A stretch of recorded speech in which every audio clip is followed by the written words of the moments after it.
Hey guys, welcome back to my channel. I know I haven't really uploaded in a while, but I'm going to be kind of uploading or giving you a video, kind of an overview of brushes, like kind of the main ones that anybody and everybody can use. This video may be long, just warning you, but it is going to be interesting because up until probably about 2 years ago, I didn't really know a whole lot about brushes. I just kind of watched people use brushes and then grab something similar and try it my way. But yeah, let's get started into the whole brush thing. First, kind of, what's the word I'm looking for? Category. Yeah. First category I want to work on is the face brushes. These technically aren't brushes, but they are really good tools for applying your foundation, your cream products, things like that. And these are the sponges, beauty blenders, beauty sponge, whatever you call them. They range from $5 up to, I think the most expensive one was like $10 to $15. But honestly, you can find a pack of these for like $3 at the drugstore. But if you're willing to invest in a really good sponge that's actually worth the money, then I would go for these. This one was actually like $5. I don't know if you can see this. I got it for like $5 at CVS. It looks like a little top, or like a gnome hat or something. It's pretty interesting. But what I like to do with this is I like to, if I want a really good cream contour, get that really structured look, I just kind of blend it in with the flat top right here. If I really want to get in there and really carve it out, I use the pointed in there. But yeah, it was like $5 at the drugstore. And then this one is a Real Technique sponge. Got it at Kohl's for like $6, $7. It wasn't that bad. But it's basically the same concept. You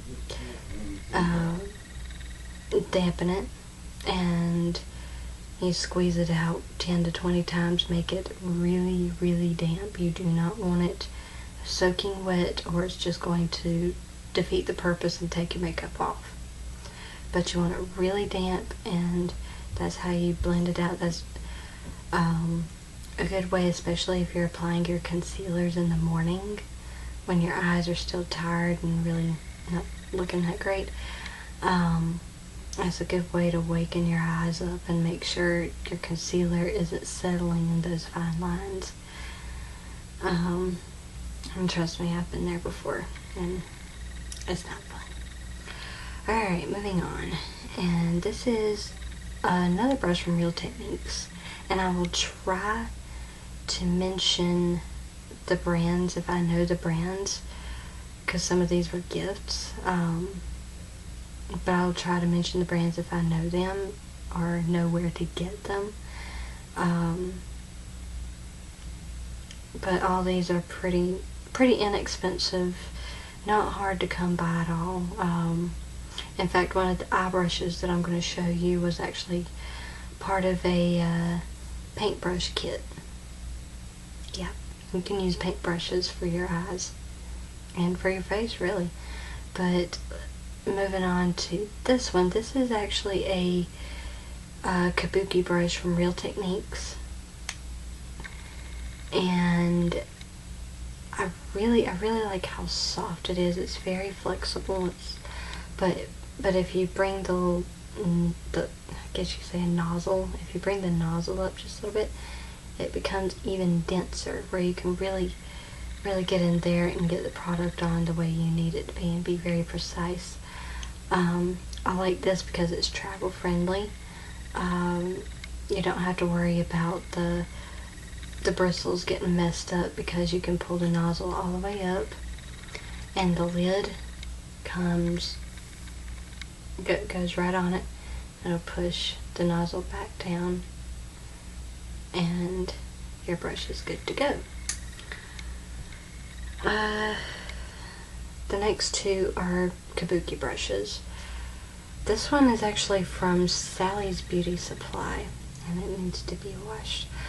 Wow. This is actually really good for that precise powder contour, powder bronzer. It's really tiny. It's also very good for travel. If you don't have a whole lot of room or don't want to tote around a million brushes that do the exact same thing. And then this one is by e.l.f. Sometimes what I like to do with this is I'll actually do the all over bronzer, like pick up product onto the brush and I'll just slap it on and I'm done. And this one is really soft again. It's not too dense that it's going to be uncomfortable, or where the product just won't move with the brush. It's really good for manipulating your products. If I'm crushed on time, I'll just use it for my bronzer and my blush, and then I'll go in with my highlight and whatnot with another brush. One thing about these though, not every store sells these. This one was actually a gift. I think this one came from the Walgreens that's near me, a couple minutes away. I've been very lucky to live near stores that are starting to sell these kinds of brands, because it's been very hard to find these. But I think e.l.f. is starting to come out with new brushes, Wet n Wild. They're really stepping up the game in the brush world. But anyways, e.l.f. brush, e.l.f. kabuki brush is really good, especially if you're crunched on time and you really need to get it done quick. So that is that. Another bronzer brush. This is the EcoTools mattifying finish. So when I first saw what this brush was named, I immediately assumed, okay, this is going to be a powder brush. It is a powder brush, but I personally like to use it for my bronzer and my contour. It's kind of a slim up here at the top, and it kind of feathers out, so that way it blends while you're applying, and it still gives you that precise structure that you need. And what I like to do is bring it up here, and it's still really easy to manipulate the product. It's not as soft as the others, but it still feels really good on the skin. It's not irritating. I understand EcoTools is a very eco-friendly brand, so if you're looking for something like that, you can find these at Walgreens, CVS. I think even Walmart and Target had these for real cheap.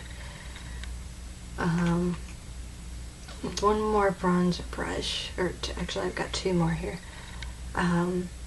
This one, I'm not sure what brand this is. I think my friend told me it was a Sonia Kashuk, but I'm not certain, but I can find out. And I will let you know in the description box what these brushes are, what brands they are. This one's actually shedding just a little bit, but I really love this brush for bronzer, just the all over bronzer. It's almost like a flat top, but it's kind of rounded right here at the edges, and then if you want to, you can kind of feather it out just a little bit to really make that bronzer kind of that messy, that purposefully messy look, if you will. Not very good for contour because it's not as precise. But if you want to go in with your bronzer and then go in with something like this, take your bronzer and cut the cheekbone just a little bit with it, that would be really good. These brushes would be really, really good together. And moving on to contour, I've actually got one brush here that's good for contour and bronzing again. But this is kind of an angled, it is at an angle, so it's very, very easy to get the shape that you want. Like, I have a long face, so sometimes it's very hard for me to get that very bronzy look without misplacing the product with, say, something like this, something that's big and fat, or a small kabuki brush like this. Sometimes it's very hard to get the product where I want it to be, but this is kind of skinny and long like my face, so I can really get in there, see how it easily fits under my cheekbone. And what I like to do is take the bronzer to contour, and I can easily just manipulate it around my forehead, and it still fits. It's not difficult to work with at all.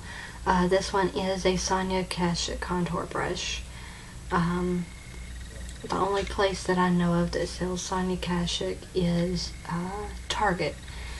But those of you that go to Sephora and Ulta and all those places, they may sell these there.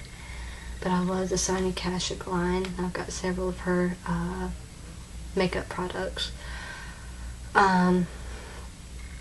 This is a Real Techniques, what are you? Contour brush. Wow, get it together. This is a Real Techniques contour brush, and I really hate this brush right now. Not because it applies the wrong way or it doesn't feel good. It's not because of that, but because it won't come clean. A couple weeks ago, I was doing my makeup, and I said, you know what, I'm going to go for a contour today. I'm going to try out this brush. Nope. There was black eyeshadow all over this, and I didn't know it until I started contouring up here. I looked up into my big mirror back behind us. I saw the big black mark on my forehead, and I'd like to have screamed. Because my foundation was perfect, my powder was perfect, everything was going great. Even worse, I had to be gone in an hour. So I had to redo everything.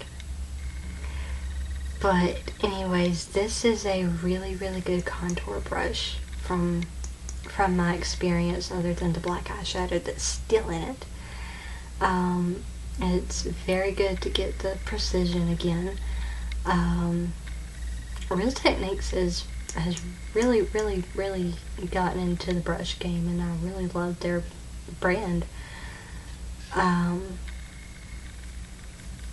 But one thing too, Real Techniques isn't found in just anywhere. I understand that they are starting to sell in Walmart and Target. I do know, I have seen it at my local Walgreens and CVS. But like I say, you would have to check with whoever you shop with. But I do know that high-end places like Ulta and Sephora, Kohl's sells these for a really, really good price. Sometimes you can find them on sale. And that's what happened when I found the sponge and an essentials brush set by Real Techniques. And one of the foundation brushes that I'm going to show you is actually from that kit. And speaking of foundation too, this kabuki brush by Real Techniques, it can be used not just for powder, it is for cream products too. So don't forget about that. So let's move on to foundation. This is really the only foundation brush that I've been using. I've been using the little flat ones too, but this one has been my go-to for 2.5 years maybe, when I'm not using the sponge. I have a stippling brush, I have the flat ones, I have every foundation brush known to man. But this one here is dense enough that it will pack on the product where you want it, the coverage that you need, the coverage that you want. You can do the stippling motions. It will work with nearly every foundation that you have. I will say, in my personal experience with brushes, the foundation can't be too thick or the brush will not manipulate the product too well. Like, it'll just kind of sit there and I have to keep blending and blending and blending. Whereas the sponge, it will help that thicker consistency to kind of wind down just a little bit, and it'll pick up the excess and it'll blend a little bit better. But this one I like to use,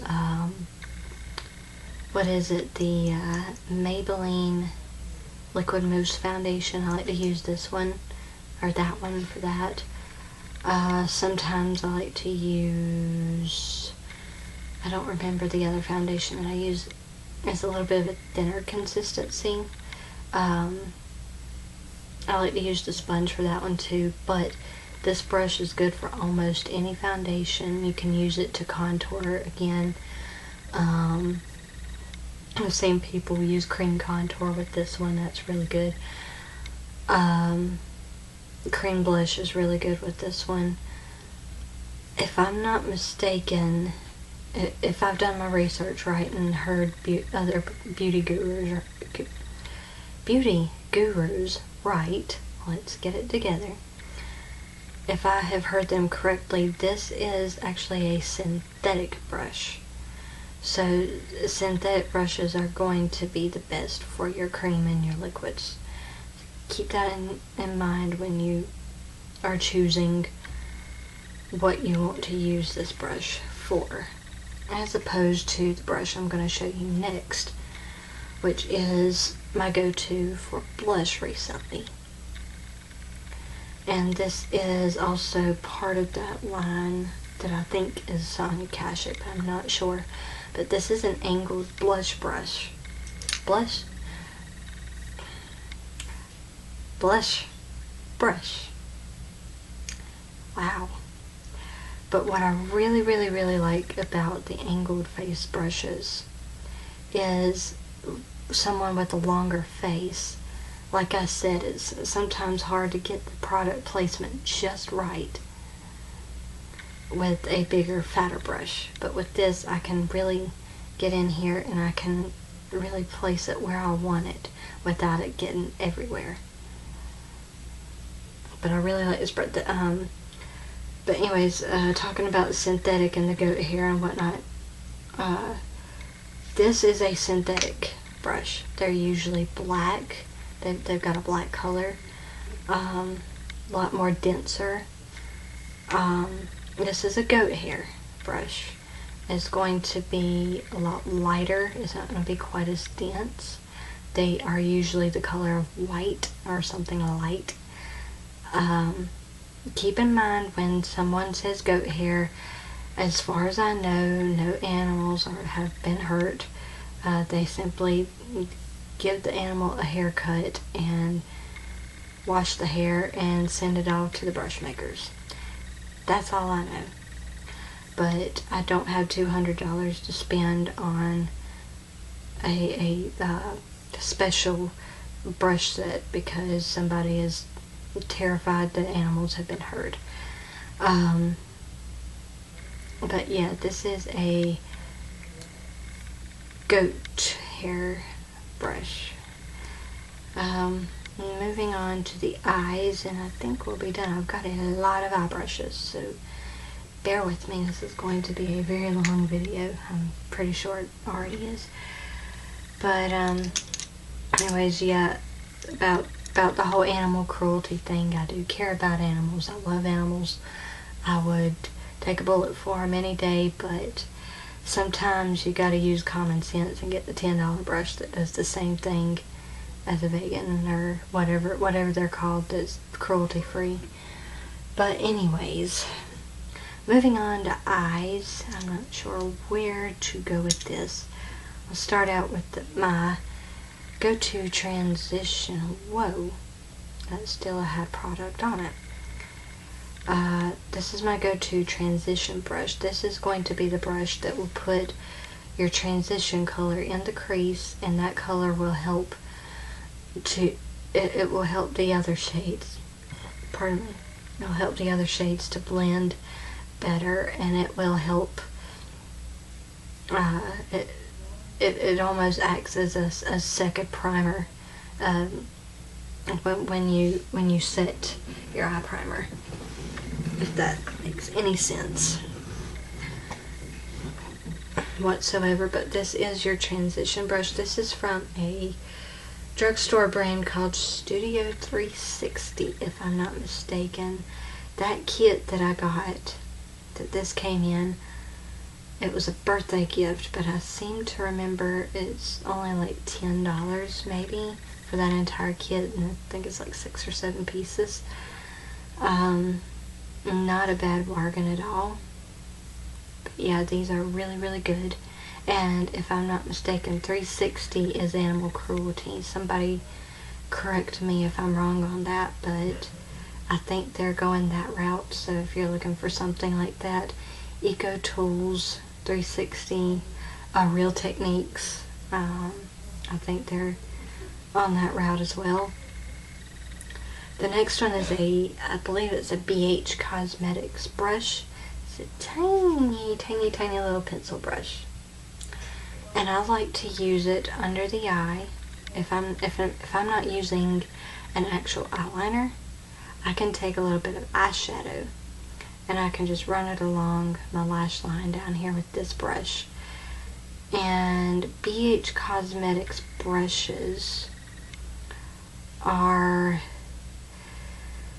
not that expensive. It depends on what you get. If you get the kit, if you get a single one like this, I can find a link and I can throw it down in the description box as well. And also keep in mind, I'm not sponsored.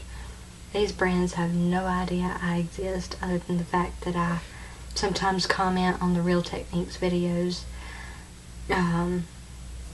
These guys have no idea I exist, so not sponsored, not trying to get paid for nothing.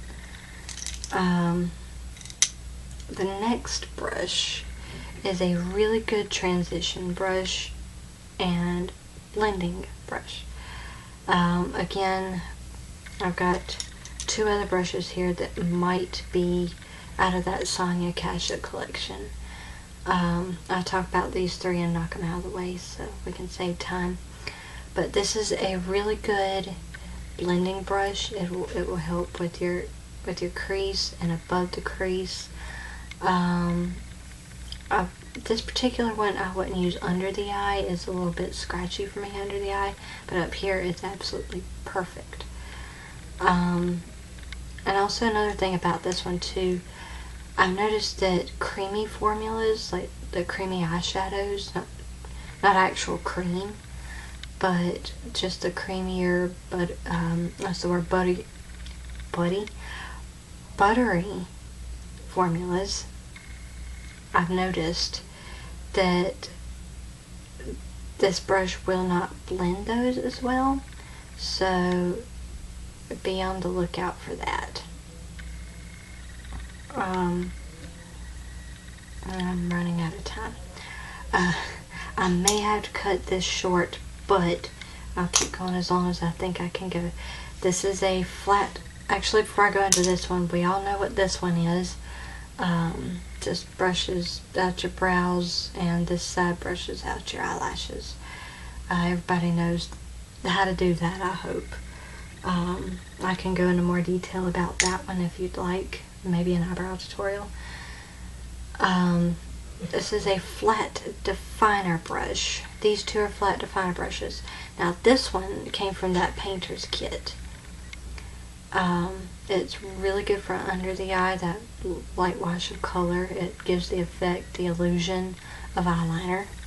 This one kind of smokes it out a little bit more. It's a little bit thicker. Like, see, this one's very thin. And this one too, I like to shape out my eyebrows with this one as well. But yeah, these two are really good for your brows and for your eyeshadow. This is my another eyeshadow blending brush slash highlighting brush. I like to use it to highlight my cheekbones. This was actually a grocery store brush, believe it or not. I got this for like $2, and this is hands down one of the best blending brushes that I've ever used, and I go for it almost every time I do my makeup. Hands down, best brush. But yeah, it's got a little tapered end to it, so you can really get in there. Like, say if you're getting a cut crease, like a soft cut crease, really good for that. Another angled eyeliner brush. We all know what that one's for. You can use it to do your winged eyeliner, to kind of get that precise movement. You can use it for your cut crease. You can use it under your eye for that eyeliner. Use eyeshadow. Really good. That's a Real Techniques brush, by the way. And like I said, I will link everything down below, as well as my blog post on brushes.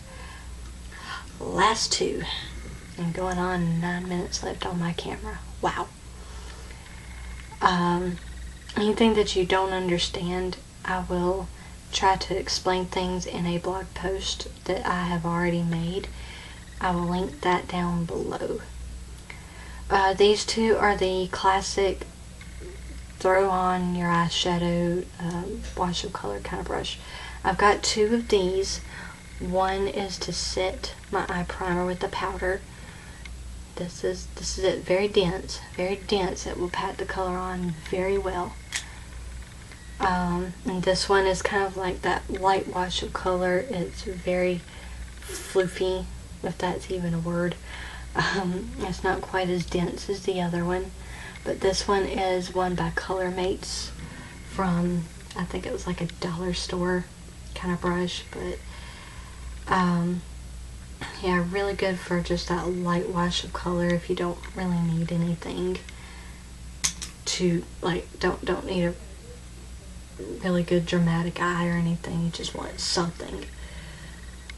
But that is all the brushes that I have. Well, not all the brushes, but just kind of an overview of the different kinds of brushes there are. Like I say, it's not hard to find these. I will try my best to find links and help you get the best deals, whatnot. I'd like to start helping you out with that. Yeah, let me know what kind of other videos you'd like to see, because I want to be more active here. So thank you for watching and putting up with my madness and my stuttering over my tongue and stuttering over my words. I'm still a little nervous about speaking in front of a camera, so kind of let me know what kind of videos you want to see. Maybe give me some advice on editing videos, or how to be more confident in front of the camera. So I would love to see that. So thank you for watching, and I will see you guys in my next video.